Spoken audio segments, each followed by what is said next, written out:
This is the E-commerce Edge podcast with your host, Jason Greenwood.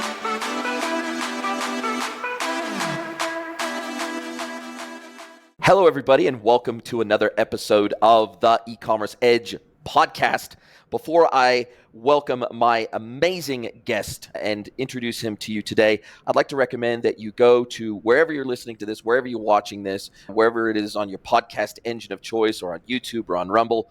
Please hit that follow and or share button. It really helps us with the algorithms. We've got a back catalog of over 400 episodes of the podcast now. We're at episode 426. So go ahead and check out the back catalog of content. We want to get this out to as wide of an audience as we can, and we need your help to do it, as the algos are finicky and picky. And anytime we can get help along those lines, we always appreciate it. But now I would love to welcome Daniel Nickel from TOTE to the pod. Welcome, Daniel.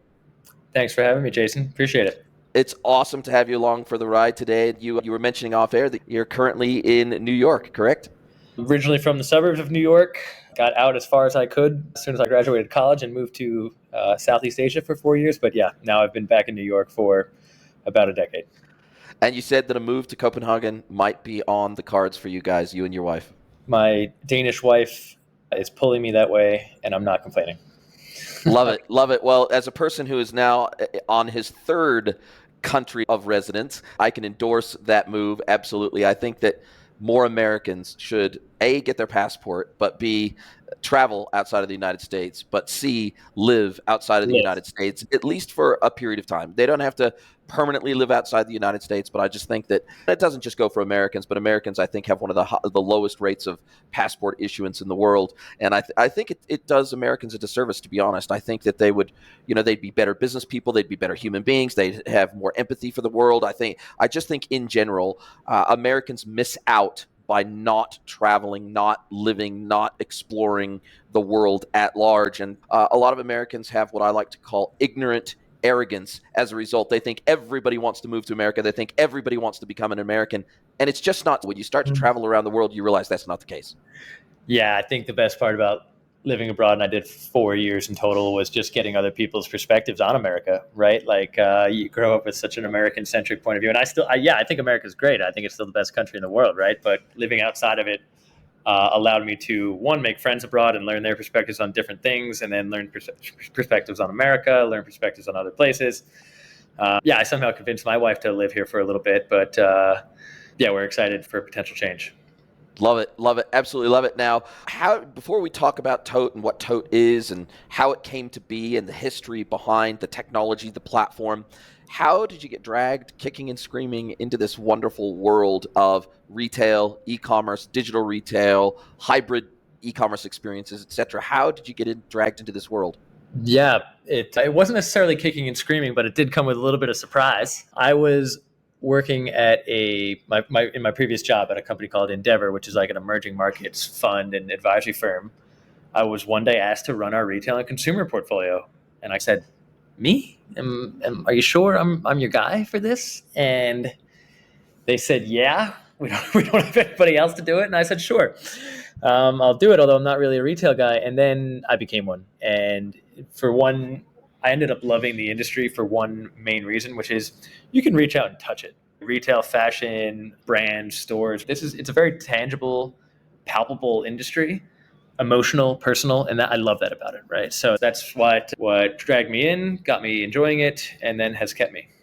The cool thing about this is that I think that you've hit on something that shocked a lot of people working even in the e-commerce and omnichannel space. It didn't really shock me that much, but I think it shocked a lot of my colleagues during COVID, how when people were locked up at home, the online TAM exploded. People started to shop online. Even Granny started to shop online because she felt it was the safest thing to do. She was ordering her groceries online, etc. Grandkids were helping them to shop online. The online TAM absolutely exploded.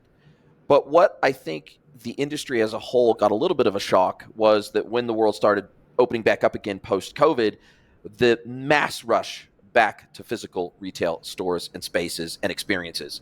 And I think that caught a lot of our industry by surprise. There was a lot of COVID-born brands that just disappeared once everybody started moving back to physical retail, especially for brands that weren't omni-channel, that didn't also have a physical retail presence as well as their digital experiences.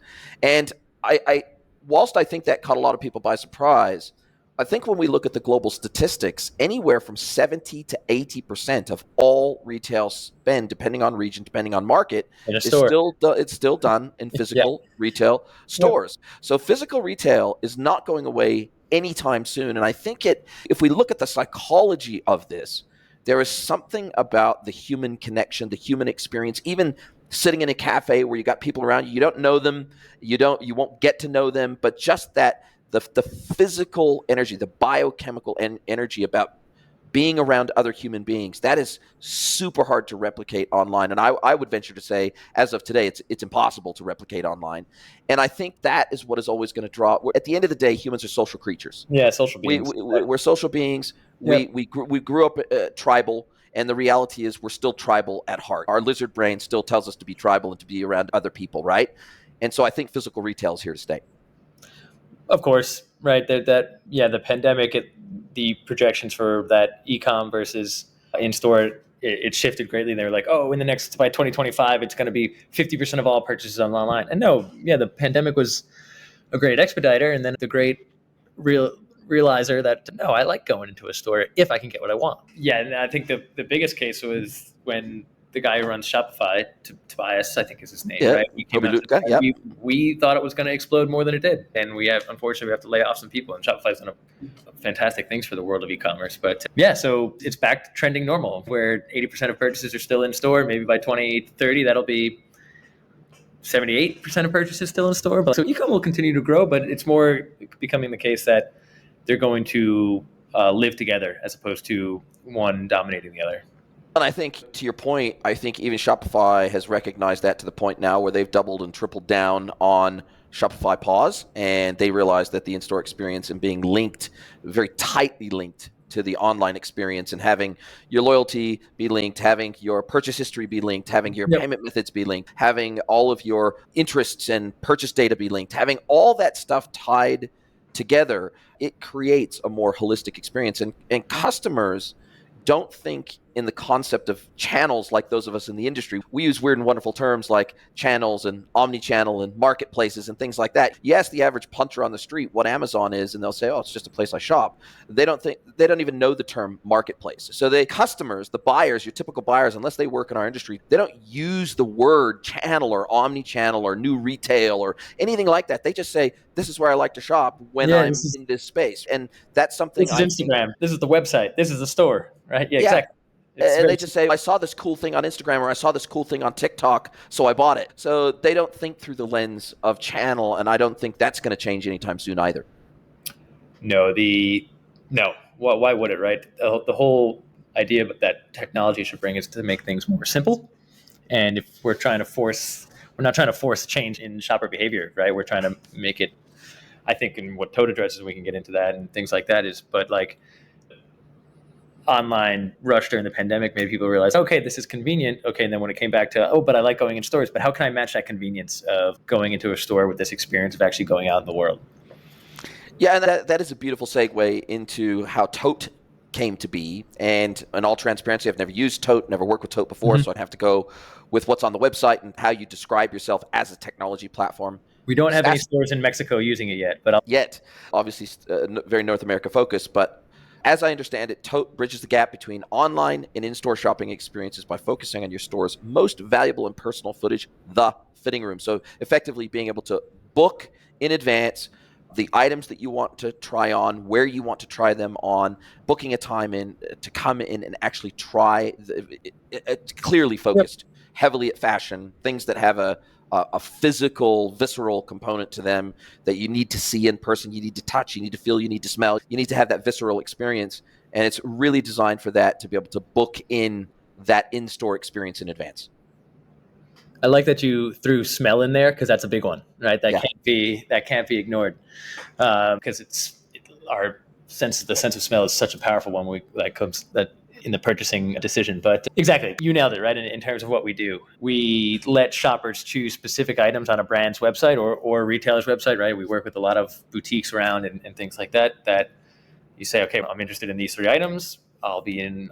My name's Dan. I'll be in a Wednesday at 5:30. They're waiting for you in the fitting room when you show up, with a very simple flow online. Yeah, and I think the great thing about this is, and look, we've had a few technologies like this featured on the podcast before, famously Lee Hardam of Browse, Brauz, operating in the ANZ region in particular. That's his company's focus, does something very similar. It allows you to have virtual try-ons if you want. It allows you to effectively have a visual try-on, a visual shopping experience, or book in to come in. But I think what all of these technologies have in common is they help brands not only to extend the in-store experience to the online experience and sort of surface and poke it through, but also it helps to leverage one of the physical retail store's strongest assets, which are the people, right? Which are the people that you engage with when you come in, and the experts around those products. And not all retailers are great at this, but the truly fantastic retailers, they create a physical experience in store that is totally unmatched online. You can even look at some of the really well-known retail brands working in this space, Culture Kings, etc., where they have live DJs in stores, where they have skaters and surfers coming in store to sign autographs and have collaborative work between those stars and specific clothing items. And in some instances, they have people literally lined up around the block when a new drop happens or a new in-store event happens. And so I think the very best retailers have an element of retail theater associated with their experiences. And the only way you're going to expose your customers to that is to actually get them in store. And this is one way to help that happen. Yeah, there's a bunch to unpack in what you just said, right? Obviously, the store is the physical manifestation of a brand, right? Where some people can actually feel like, oh, this is a real thing, right? Which is why we see so many like the D2C e-com brands like saying, oh, you know what, I'm going to get that store on Bleecker Street in New York or something like that, because it is physical and it means so much for shoppers to actually say, oh, it's real. I can go and touch this stuff. But then, yeah, the whole idea is, and then another thing to unpack there is like people shop in very different ways depending on who they are and where they are in their day, week, life, career, all this stuff. You said like that idea of that in-person communication in store. Yeah, I thought TOTE is like that kind of first level of communication, because we know how people are discovering things. They see something on social, they end up on the website, they're browsing. Okay, now they're going to go into the store. And we're that thing that says, okay, on the website, now I can communicate and tell a person, okay, I'm interested in this. And that person in store then can not only deliver a great experience, they can deliver a very relevant experience, because now we're unlocking that potential for that in-store associate, in-store manager to do what they do best, which is say, I know what else is around here. Oh, cool. And now I've got a feeling of that I get what Dan's looking for as well. Right, so he wants to try on these two things. I'll have him in there, but I'll also pull these shoes. I'll pull these other pair of pants, and I'll actually, because now I've got an idea of his size. I've got an idea of what he's looking for. And we also, of course, sometimes we see people write like, oh, I'm going to a wedding, or oh, I just got a new job. So perfect. If we can give in-store associates a leg up on delivering that experience in store, then everybody's getting what they want. And I think it also helps to form an ongoing relationship, or potentially can form an ongoing relationship with those. I think of any brand that goes out of their way to deliver this level of an experience to the customer. I think of it more as a concierge type of experience than I do just a traditional, oh, hey, how you doing today? Can I help you find something? It's taking that and elevating that to a whole new level, to the point where now we've got their contact details. They've said they want to communicate with us. And especially if they're on WhatsApp or they're on other digital channels that we can communicate, and they're willing to share those channels with us, and they're willing to allow us to reach out to them, then that same salesperson starts to form almost like an account managed kind of relationship with that customer, to where, hey, a month later, if something comes in, a new drop happens, or something like feels based on the product attributes of what they before and what they tried on in store before, now we can start linking those two things together through our merchandising technology. And now that salesperson who's formed a relationship with that person can reach out and say, oh, hey, by the way, we just got this in. I've taken a photo of it. I've sent it to you on WhatsApp. Hey, if you'd like to come in and try this on, just go through the same process again through our website. You can book it in. You can come in and you can see me. I've got it waiting for you. Would you like me to set aside a size 10 for you because I know that's your preferred size? Would you like me to set that aside in a red for you because I know you like red? Happy to set that aside for you so that you don't miss out if it's something you want to, if you want something you want to try on. So it is almost like the gateway drug to a two-way level of communication instead of, Yeah.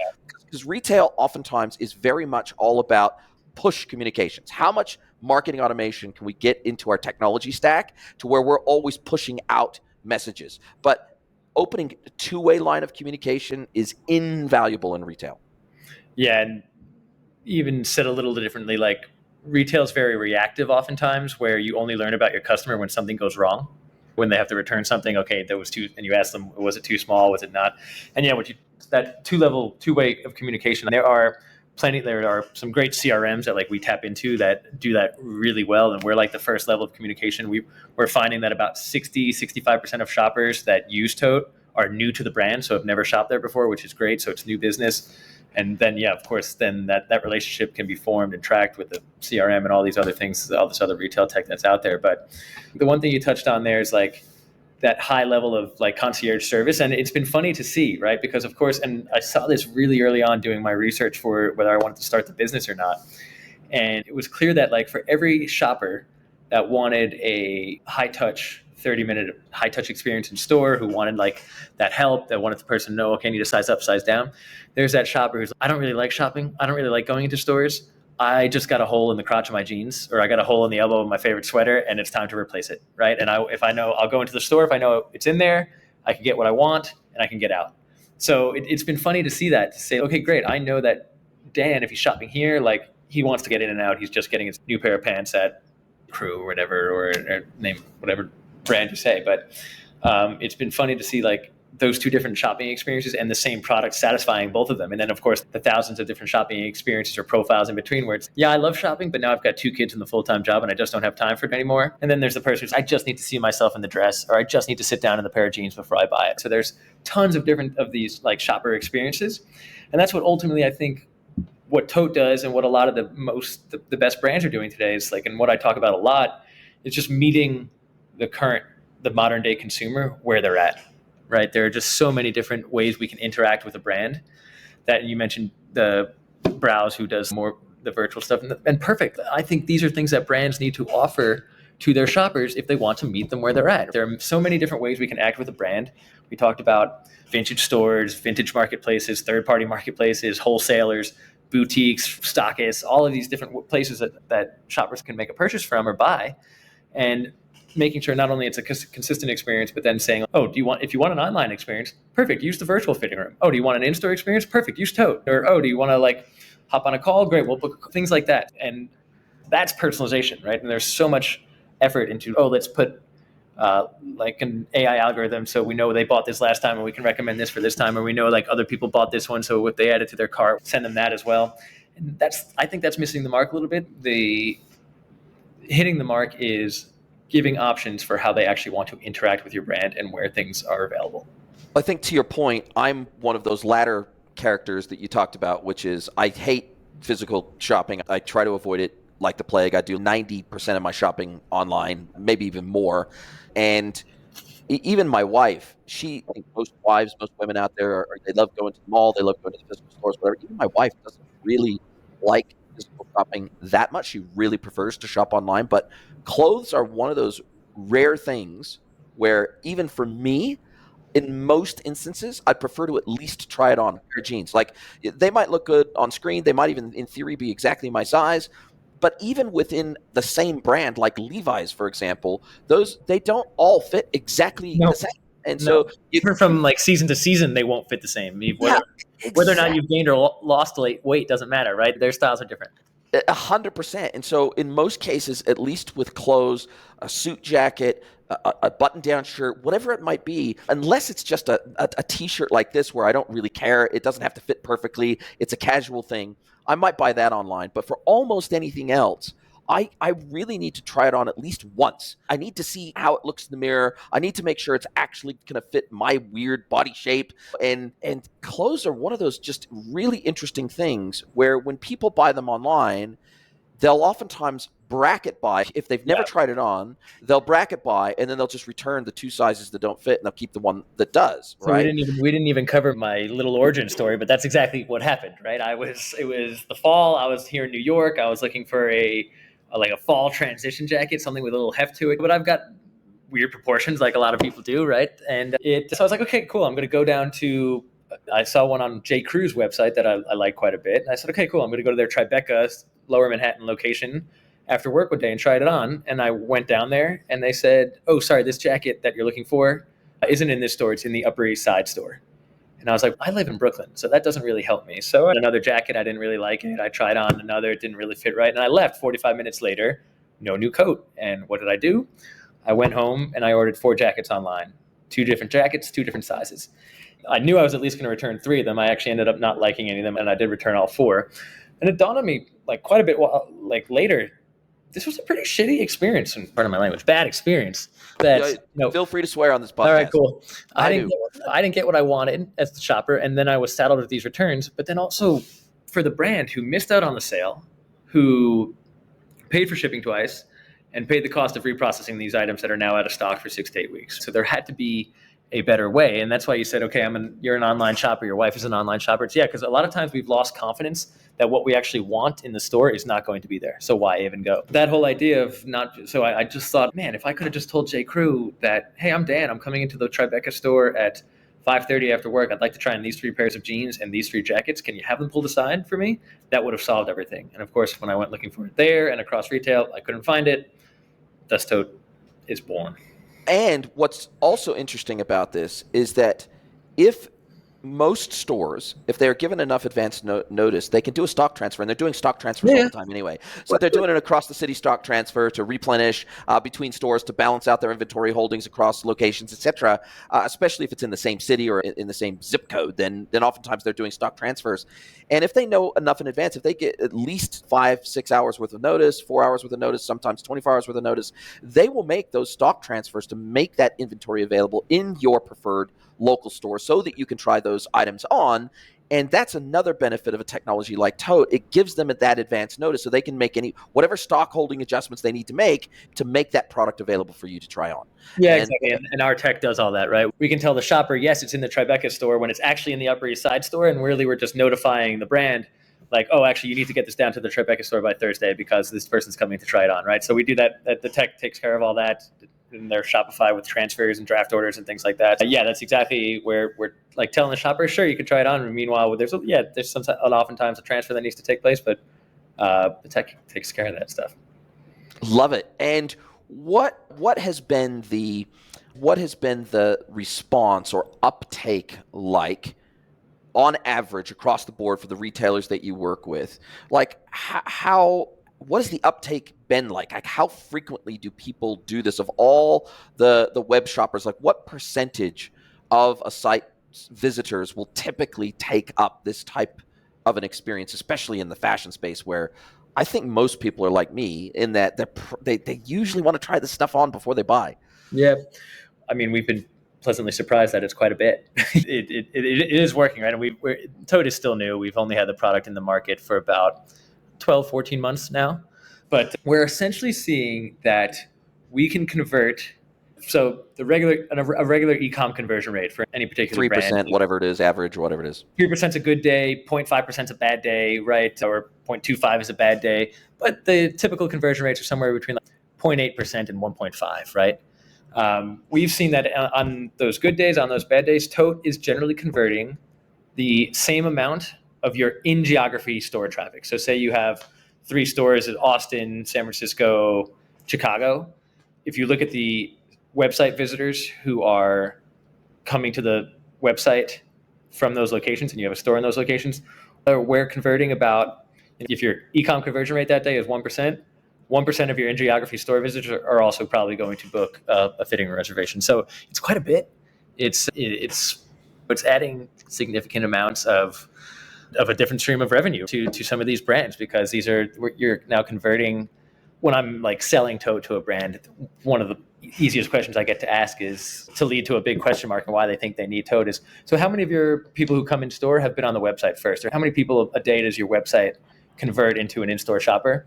and they don't know, right? That's a Of blank course, spot. you can't know. You can't know, right? But now with Tote, you can a little bit, right? And have a better sense of who is actually on the website and how many people are we converting from the site into the store? How many people are truly on omni-channel and things like that. So yeah, we work with anything. We have a pricing plan for smaller boutiques. So if they're just a small boutique, they might only see 5-10 people a month, right, come in. But that's great for them because we're typically seeing average order values that are 2 times as high. So if you're only selling $200 in average order value, people coming through Tote are walking out with 400. But then bigger brands are seeing 30, 40, 50, 60 people coming in a month through Tote, which has been fantastic to see.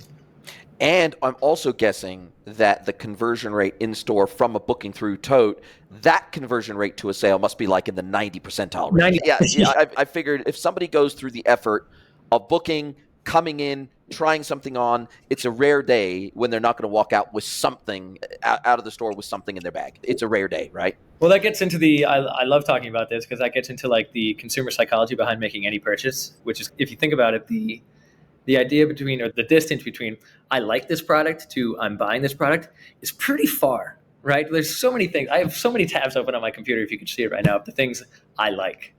But actually clicking add to cart or going to the store is a whole nother ballgame. And if Tote can be that kind of thing that gives the shopper a touch point in between, be like, oh, I like this item. Oh, I can go try it on and feel it. Then I might actually be compelled to go into the store now. So that's one thing that we're asking every shopper that uses Tote, saying, hey, were you planning on coming into the store anyway, or did Tote's try-on option get you there? And 55% are saying that Tote's try-on option is what got them into the store in the first place. So that shows that there's something here that we're not only just like surfacing the intention to buy, but we're actually generating the intention to buy because we know I can get this product when I want it. And that changes a lot of things. And I think there's another psychological element here, the thinking around the sunk cost fallacy, right? So the buyer thinks, geez, I've taken the effort, I've spent maybe 15 minutes on the website, I've booked this thing in, I've gone all the way to the store, I've tried this thing on, I've spoken to somebody, I've spent maybe a grand total of an hour in this whole entire process. I'm not going to invest that much time and energy into something and not buy something. It feels like a complete waste of time, right? And people, once you've put that much effort into something and had to show that many intent signals along the way, it's going to be pretty rare that you're going to put that much effort in and not spend that little bit more money and at least buy a belt or at least buy something. Yeah, the hat too, yeah. Exactly, right? Yeah, that of course helps. That kind of notion. But then the way that we've come to define, so many people, when they open a store, they say we want it to be an experience. We want an in-store experience. And what does that mean? The store doesn't suck? Right? And like, I think Tote is defining it as the ability to walk out of the store with what you walked in for. Right. Yes. And if you can get that, then we're checking a lot of boxes for what the modern day shopper wants. As opposed to walking out with what you settled for. Fine. Or nothing. Yeah, exactly. Which is probably the worst case scenario, right? No, and actually it's a serious thing of like brands can't actually track how many people walked into their store with the intention to buy, but couldn't find what they actually wanted in the store. Right? That's another like blank spot for brands. So maybe they've been on the site, maybe they were on Instagram, and maybe they were like pretty damn close to buying, but they walked in and, oh, you only had the medium, or they walked in and actually no, that it sold out yesterday, right? So people knowing these things and being able to recognize them before they make all that effort and the sunk cost fallacy and everything you just mentioned is huge, right? Because then we're all about convenience. We're all about getting things that work in the pace of our busy lives. I think Tote is solving some of that for brands and shoppers as well. I think without a technology like Tote, the closest that a brand could possibly get to understanding their in-store conversion rate is just having those entrance trackers, which basically just click over and they know roughly how many people have walked through the door in a day, in an 8-hour shift or whatever it is, and then they can say, okay, how many transactions were done during that period, and we can know. It's not a perfect conversion rate metric, but it's a ballpark conversion rate metric. So that's probably as close as most retailers can get without a technology like Tote. Yeah, they can have a pretty decent idea of in-store conversion rates, which are usually around 17 to 20%, 23% on good days. It's more, so say 17% converted in-store that day. You had 100 people walk in, 17 bought. Let me just make sure my math is right here. Of the 83 that didn't buy, why didn't they buy? Were they just browsing and actually had no real intention?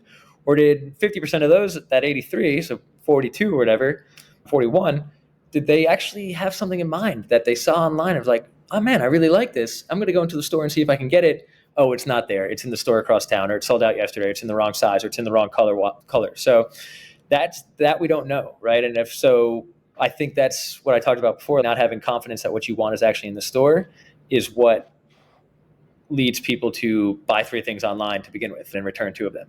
That's what we're trying to give brands a little bit of sight and insight into, I suppose, is how many people are actually on your site with the intention to buy and will come into the store if they know it's there. Love it. And if you were to look out 12, 18 months from now, what are some features or functions that you don't do today or you don't deliver today that you'd like to add? Or is there something that some of the retailers you work with are asking for that you don't yet do that you plan on adding to the platform to add even more value for the retail and consumer experience? This list is endless. It doesn't. As per usual, right? Yeah, exactly. Where we know our core technology is working, so you instantly start thinking about what else you can tack on. And yeah, we already have a couple things we've added on, like we built our own algorithm for AI-based recommendations. We built our own kind of store flow management technology. So the busier stores can make sure that like people are on a queue for coming into the store, waiting for the fitting room, and they're waiting for the checkout and things like that. We built a kind of an employee profile thing, so every employee can actually do a little bit of clienteling outside of the store. But beyond those things, there's a couple things. I'm obsessed with this idea of a little bit of dynamic pricing for retail. Like we know most shopping still gets done on Fridays, Saturdays, and Sundays, but can we pluck a Saturday shopper and put them into the store on Tuesday when the lights are still on and the people are still there? And can we offer them 5% off? I love that idea. I love the idea of we have no product for the shopper yet, right? How can a shopper have their own profile in TOTE and see, okay, these are the things I've tried on in the past. These are the things I've bought in the past. These are the other brands that work with TOTE. Okay, cool. And maybe I can actually go to my profile, or I can even go to a separate TOTE app and see, oh, these are all the stores that work. I don't know if you've ever made a restaurant reservation with Resi or something like that. Oh, yeah, sure. Sure. You could actually, maybe there's a TOTE as a consumer marketplace like that, where you can actually go to, where we don't sell anything, but we allow you to look what's in stock at these stores, where the stores are, and actually discover new brands, new stores, where those locations are, what's in stock in those stores, and you can book fitting rooms across them. So that's something we're thinking about. And then we mentioned like all the different marketplaces that we can buy things. I would love for TOTE to be the one who powers that try-on experience. So whether you're on Amazon or whether you're on or the Shop app through Shopify, like you can actually look at a product, and TOTE is the one who can tell you, actually, yeah, this is at the boutique around the corner, or this is at the Nordstrom over there, or this is at the Todd Snyder does have this in stock right now. And you can book a fitting room and go in and try it on anywhere you're shopping, whether they have an online presence or not. I think maybe we'll talk about this off air, but I can introduce you to the guys over at Locally. I'm not sure if you've heard of Locally, but they're an amazing platform that helps people and mostly helps D2C brands surface which retailers carry their product and actually have it in stock for them to go and buy it in store. And so they've got a lot of brands that they work with, and I think that would be a great partnership for you guys. And then secondarily, I think that your idea around getting into marketplaces is really amazing. But I think also building your own effectively marketplace of brands that use your technology. This is exactly what Afterpay has done, right? That they're not selling the product, but what they do is you've got the Afterpay app. You can go into the app and you can find stores locally that are local to you that support Afterpay, so that you can preferentially shop at those stores if you wish. And so it feels like that exact same type of experience in an app that sits on your phone would be amazing for you guys too. So if I want to preferentially shop at stores that use TOTE and have it available for me so that I can effectively reserve the product too. It's not just try it on, but sometimes it's just I want to use the technology to be able to reserve the bloody product so it doesn't sell out of that store before I go in. And I think that one adjacency for you guys is also potentially B2B, because the B2B, a lot of B2B retailers have physical stores. Sure, when you come in to buy, you might be putting it on your trade account, but you want to be able to go in and you want to make sure that this shop actually has that. You want to reserve that product. If it's a water pump for your car or something like that, or for a job that you're doing in your mechanic shop, you want to make sure that they have it. You want to reserve it. You want to make sure that when you go and it's there waiting for you to pick up. I feel like this can be extended into not just products that kind of require that visual element or that try-on element. There's still just the reservation piece alone, and making sure that it's there waiting for me when I go to pick it up. That's a big win for a lot of brands. I have a friend who keeps asking me to get TOTE into bookstores. Yeah. He just wants to know what books are there. He wants to know that it's there. He wants the people who work at the bookstore to be able to recommend. Maybe he just wants to say, hey, I'm looking for some like new fiction thrillers or something like that. And everything I just mentioned is in terms of the future of the product, that what you're talking about, these are all, we're getting over our skis, right? We're still a young company who's building our core stuff every single day and just trying to improve things. But yeah, it's one of these directions will undoubtedly end up going. But yeah, I completely agree with what you're saying in terms of just there's core technology that can be sold directly to the businesses and white labeled. There we can go consumer facing. We can do a lot of things with what we're building out, because quite frankly, we're a pretty solid data collector as well, right? We know shoppers, we know what they want to try on, and you can do a lot with that. Yeah, and I guess this becomes a more experiential version of click and collect too, where people don't necessarily have to. The great thing about this is with most click and collect, you have to you have to buy it online, you have to pay online. Yeah. So you effectively have to pre-purchase. Whereas the thing I like about TOTE, even in a B2B environment, is the fact that I can reserve this item. I don't have to buy it and then maybe get refunded if it's not the right fit for this vehicle, this project I'm working on, whatever it is. I can go in, I can make sure that this product is waiting for me.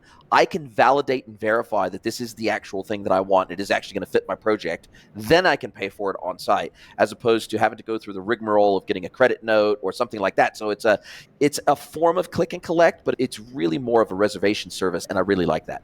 Yeah, and we let the brands customize that all, like how long they in the future they want to let people book for, and how do they actually want to pull it from inventory, or do they not, right? Do they just want to create a draft in inventory? So we let the brands decide exactly how they want to deal with it with just a few clicks of a button, and then we're off to the races. Wow, absolutely love it. And if people want to get a hold of you and learn more about TOTE, or learn more about your technology, or talk to you about omni-channel retailing and how they can improve their business, I'll drop a link to your LinkedIn profile in the show notes, as well as a link to the TOTE website. But other than that, how do you like people to get a hold of you and talk about all this cool stuff? I guess email. Yeah, cool. It's just Daniel@bookwithtote.com, which is not my favorite URL, but tote.com was taken by a company in Carlsbad, California. Of course it was. But yeah, an email, Daniel@ is perfect. Wow, incredible. Thank you so much for sharing this time with me. It's been really enjoyable. Now, as we come down to the end of our time together, this is where I get to flip the script, hand the microphone over to you, let you ask me one question, any question you like. Nice. It can be personal or professional. So, Daniel from TOTE, what is your question for me today? I don't know anything about your background and how you got it. The first question you asked me is the retail crazy world that you seem like you've been in for quite a while. I'm sure you've answered that one before. Would you want me to ask something different?